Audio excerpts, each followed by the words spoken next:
பெரிய அண்ணன் தான் ரொம்ப பிடிக்குமா? பிடிக்கும்டா, ரெஸ்பெக்ட். இப்போ நான் என்ன பண்ணிட்டேன் சேகர்? நான் இவ்வளோ டென்ஷன் ஆகிட்டு போறா? நம்ம கண்ணுக்கு தெரிஞ்ச உலகம் ஒரு உலகம், நம்ம கண்ணுக்கு தெரியாத இன்னொரு பெரிய உலகம் இருக்குது.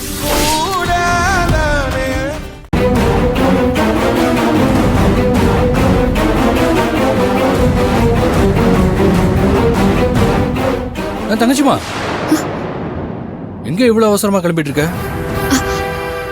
ஐயோ, பார்வதி அக்காக்கு ஆபத்து, அவளை காப்பாத்த போறேன்னு சொன்னா விட மாட்டாங்களே. நேத்து நடந்த பிரச்சனையில வர செண்பகவல்லி அத்தை பார்வதி அக்கா மேலதான் கோவமா இருக்காங்க. இப்ப நான் போறேன்னு தெரிஞ்சா தேவையில்லாத பிரச்சனை வருமே. இப்ப நான் என்ன பண்றது? தங்கச்சிமா, சொல்லுங்கண்ணா. என்னம்மா, நான் எங்க போறேன்னு கேட்டதுக்கா இவ்வளவு யோசனை பண்ணிட்டு இருக்க? என்னம்மா, ஏதாவது பிரச்சனையா? ஏன் ஒரு மாதிரி பதட்டமாவே இருக்க? அப்படியெல்லாம் எதுவும் இல்லைண்ணா. நான் ஏம்மா, கொஞ்ச நேரத்துக்கு முன்னாடி தானே நான் அவ்வளவு சொன்னேன். நேற்று நடந்த விஷயத்தெல்லாம் மறந்துட்டு எப்பவும் போல இருன்னு சொன்னேனா இல்லையா?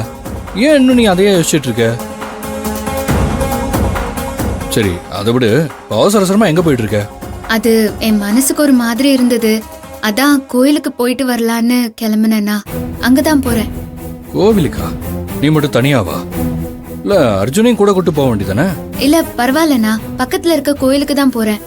நான் மட்டும் போயிட்டு வந்துருவேன், அதெல்லாம் எதுவும் பிரச்சனை இல்லைண்ணா. நீ மட்டும் அதெல்லாம் வேண்டாம்மா. ஏற்கனவே நீ இந்த மாதிரி தனியா கோயிலுக்கு போனேன்னு சொன்னதுக்கே அத்தை பயங்கரமா டென்ஷன் ஆயிட்டாங்க. வீட்டுல எத்தனை பேர் இருந்தும் எதுக்கு இவ்வளவு தனியா அமிச்சிங்கன்னு எங்களெல்லாம் போட்டு திட்டி தீர்த்துட்டாங்க. இப்போவும் நீ கோயிலுக்கு தனியா போறேன்னு தெரிஞ்சா அவ்வளவுதான்.